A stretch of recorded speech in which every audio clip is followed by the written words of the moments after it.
How is it that masters move from idea to product? See, there's this really great quote that I love, and it goes something like, we are all geniuses to some extent, but what really matters is the extent to which that genius is brought out, to which that genius is actualized. The reason people like Albert Einstein are recognized as geniuses is because they were able to express that which they had inside of them. But each one of us does have a bit of that inside of us. Shall we let it materialize, or shall we keep it in our minds forever? Today at Growthplace, we're going to talk about execution. We're going to talk about how to move from this idea to product, something in our minds to something that is actually in the world.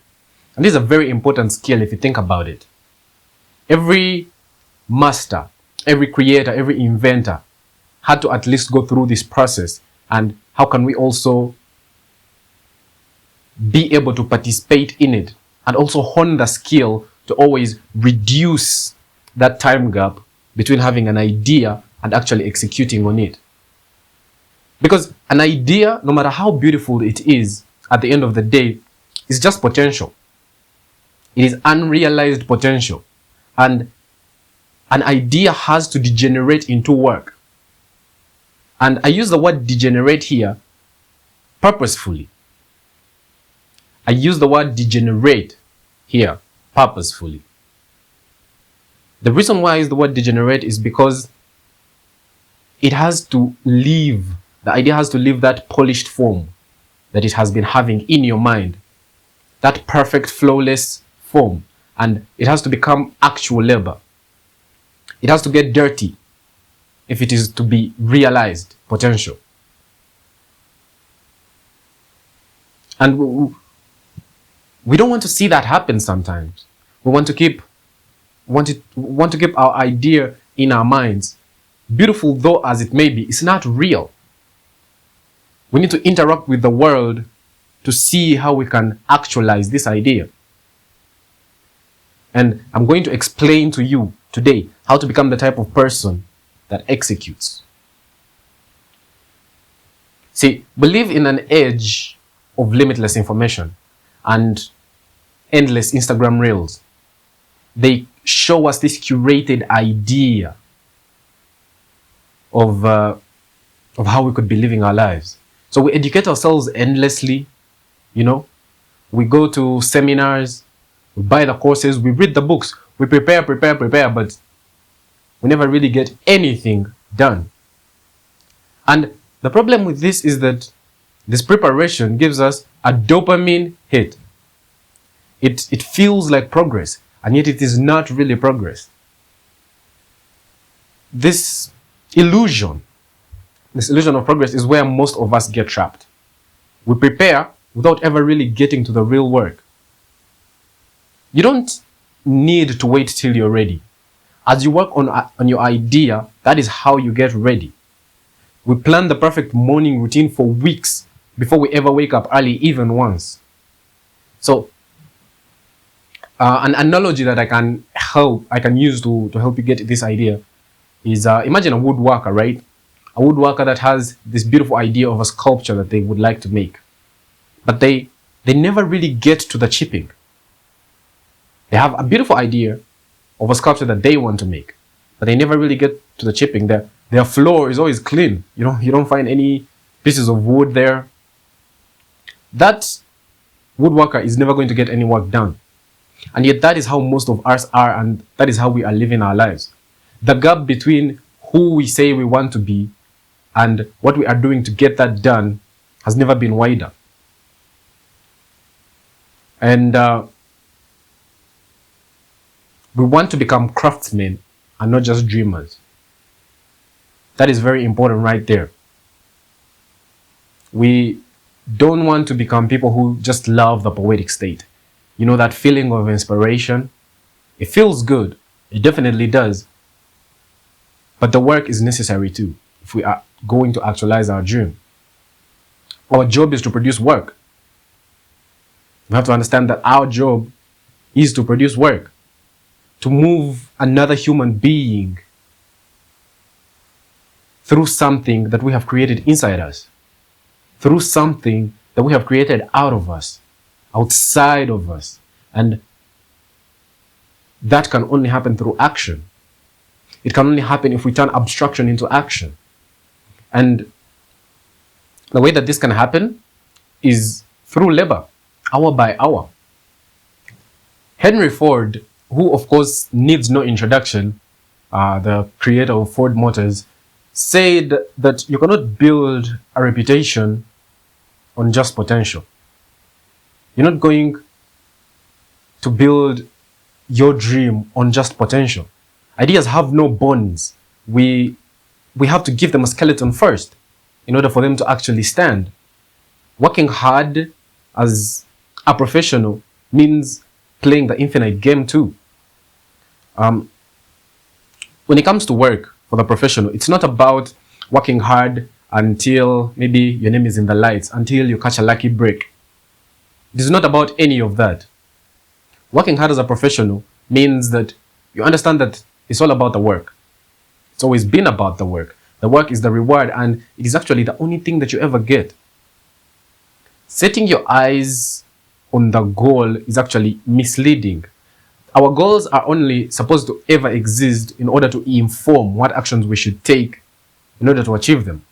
But once the actions that we need to take have been determined in order to get to our goals, we should forget the goal entirely and focus on those actions. But for most of us, we continue to obsess about the goal instead. And that is where we go wrong. So, when you are not working until you just catch a lucky break, or until, you've made some money and your name is in the lights, then you realize that it's more about the process than it is about the reward, that there is no end zone. And this means, thinking like this means that the path is not only reserved, or it's not only limited to the gifted or the lucky.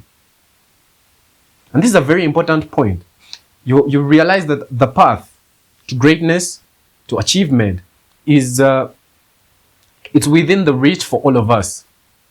We can, if we can yield the humility and the patience, if we can put in the repetitions that are required in order to get us to where we want to get to, we can get there. Each and every one of us can get there. You can get there. That is the only thing that is standing in the way for most of us.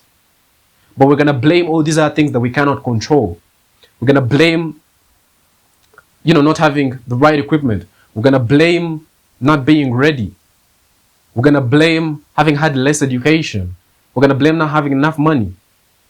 Yet we can work with what we have. What if you focused on what you have rather than what you do not have? What if you focused on what you can control rather than what you can't control? See, I need you to realize that your ego hates this idea. It hates this idea because your ego loves excuses. It loves excuses, and it doesn't want to accept that the only barrier between you and your goals could be sustained effort. Because if you realize that, then you have to confront the question of what is really actually standing in my way. And you realize that it is nothing. It is just the quiet work that nobody sees. That is what is standing between you and your dreams. For most of you out there, that's absolutely true. And you need to love the work that much. You need to not just have to not just fall in love with the fantasy of getting it done.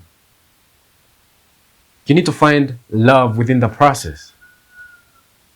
That is how you will have sustained effort and avoid burnout. I want you to realize that most of the things we complain about, we don't really control. That's a very important point that I'm trying to bring to you here. And there is this word, squandering. Squandering potential, squandering resources, squandering opportunities and chances that we get as we move along in this life. Squandering what you can control might actually mean only dreaming and never doing anything about it. Squandering your opportunity in actuality might actually look like only dreaming and never doing anything about it. You are squandering potential when you do that. And there's going to be a time when you are, just because of life and everything, unable to chase the dreams that you could be chasing. You think you're going to be ready later, but you might just be busier later. You might be caught up in a stressful, all-consuming job. Let's not fake it till we make it. Let's make it so that we don't have to fake it. Isn't that a whole lot better? Imagine a pilot or a surgeon. Imagine someone that is doing work that is really important. Those two examples can bring it out for you. Would you want them to fake it till they make it? Absolutely not. So that is why we have to work hard. That is why we have to master our craft. That is why we have to put in the repetitions and make so much practice that it is insane how good we've gotten. And then we won't have to fake anything. You won't have to need fake confidence. See, because confidence is actually a byproduct of how many chips you've left on the floor. It is a byproduct of how much work you've been putting in. That is where confidence actually comes from. Confidence comes from you knowing that you are competent at the thing you are trying to do. You can, with a certain level of certainty, predict what is going to happen when you act a certain way, and that the results will be desirable. But you don't get that without the practice, without putting in the work.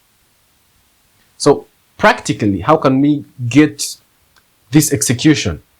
How can we move from idea to product? And the first thing that I want to bring to you in order to go through this process is that you need to embrace the degeneration. You need to give up the perfectionism. That degeneration that I talked about earlier. Getting your idea dirty.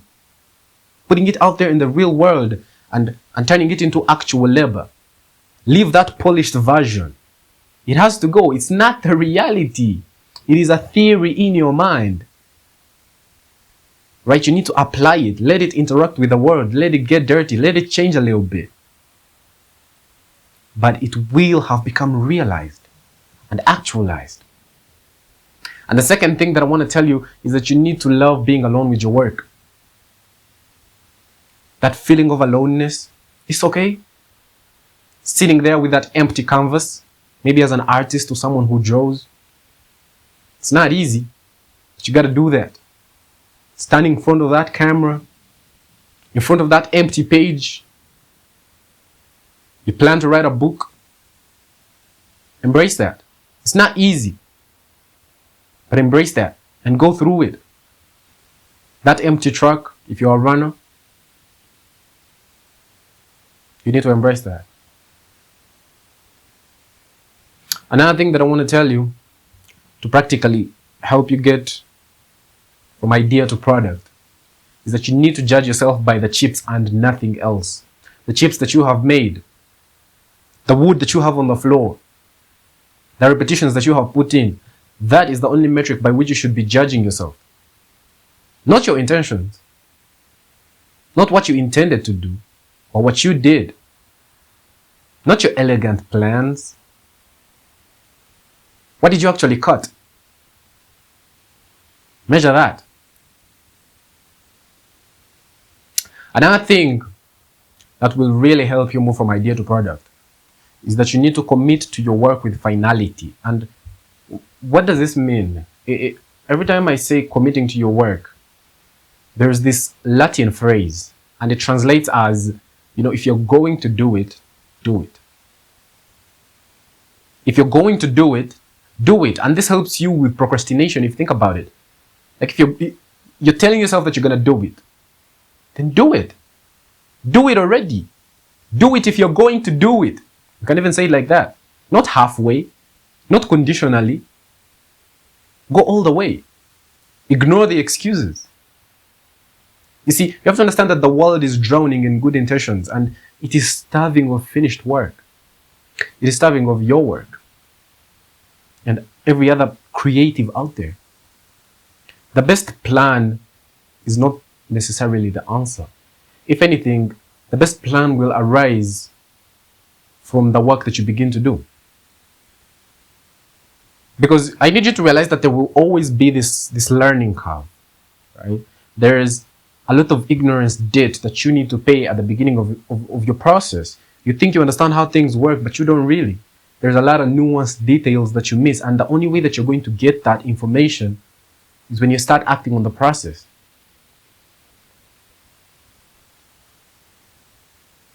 Okay? It is better to step onto that plate early on and start paying that ignorance debt. Listen to those words, ignorance debt. You don't know. Whatever field you want to get into, whether it's business, whether it's something you want to learn, when you step into it, you're going to realize, oh shit, I thought this is how it was going to go, but there's this thing that I forgot.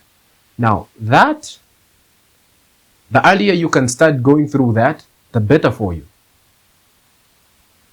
Okay? So, the final thing that is going to help you go from idea to execution, from idea to product, is that when this video ends, I want you to do one concrete thing that leaves a chip on the floor. One concrete thing that leaves some wood on the floor of your workshop. Don't plan it. Don't tell a friend about it. Don't write it down again. I want you to do it. I want you to make one small piece of your work visible. And if you want more deep dives that bridge timeless philosophy with real action, I want you to subscribe to Growthplace. And also don't forget to check out Growthplace Premium. The link is in the description below. Until next time.